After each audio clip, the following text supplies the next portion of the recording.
ఆ మార్పులు ఏం జరుగుతున్నాయి అనేది మనం ఒకసారి విశ్లేషిద్దాం, అనాలిసిస్ చేసి చూద్దాం. తియాన్జిన్ రేవు పట్టణం సంఘై సహకార సమితి ఎస్సీఓ శిఖరాగ్ర సమావేశానికి ఘనంగా ఆతిథ్యం ఇచ్చింది. ఎస్సీఓ తన పరిధిని విస్తరించుకొని ఆర్థిక సహకారం, సాంస్కృతిక సంబంధాలు, ఇంధన రంగాల్లో కూడా చేర్చుకుంది. భారత్, పాకిస్తాన్లు 1917లో దీనిలో పూర్తిస్థాయి సభ్యులుగా చేరగా, తర్వాత ఇరాను 2023లో, బెలారస్ 2024లో చేరాయి. 21వ శతాబ్ద సవాళ్ళను, అవకాశాలను ఎన్సీఓ స్వీకరించిందని చెప్పడానికి సంకేతమా అన్నట్లు చైనా ఇటీవల కాలంలో సాధించే ఆశ్చర్యకరమైన పురోగమనాన్ని ప్రతిబింబించే ప్రదర్శన నిర్వహించింది. శిఖరాగ్ర వేదిక పక్కనే ఉన్న మీడియా కేంద్రం వద్ద జరిగిన ఈ ప్రదర్శనలో మానవ శక్తి రోబోలను కృత్రిమ మేధస్సు ఏఐతో నడిచే వ్యవస్థను ప్రదర్శించింది. భద్రతను, జవాబుదారీతనాన్ని పరుచుకోవడానికి క్రమంలో ఏఐని ఉపయోగించుకోవడంలో చిక్కులను తగ్గించుకోవడానికి సహకరించుకోవాలని సభ్య దేశాలు అంగీకారానికి వచ్చాయి. విన్నారా అండి?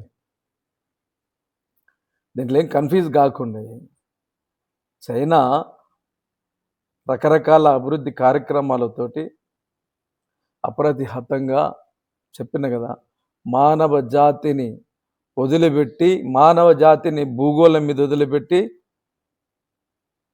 రాకెట్ ఎట్లా జప్టమని వెళ్ళిపోతుంది, అట్లా 100 సంవత్సరాల ముందుకు వెళ్ళిపోయిందని మనం ఊరికే చెప్తున్నాం.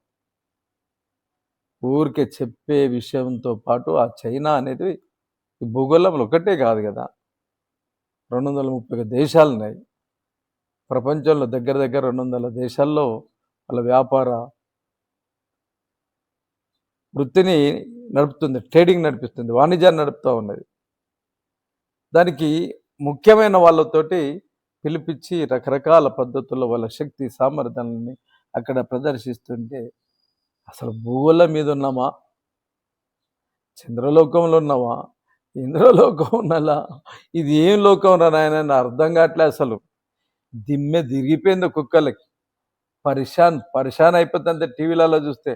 మనకు తెలుసు చైనా అప్రతిహత పురోగమనం, అక్కడ సోషలిస్ట్ దేశం, కమ్యూనిస్ట్ పరిపాలన ఏ రీతిలో అక్కడ విహారంతో పోతుందో తెలుగు ఛానళ్ళలో ఎవరు చూపని ఎన్నో విశేషమైన కథనాలను, ఎన్నో విశేషాలు, యథార్థ ఘట్టాలను, ఎన్నెన్నో విశ్లేషణల్ని అనాలిసిస్ చేస్తూ మనం చూపెట్టినాం.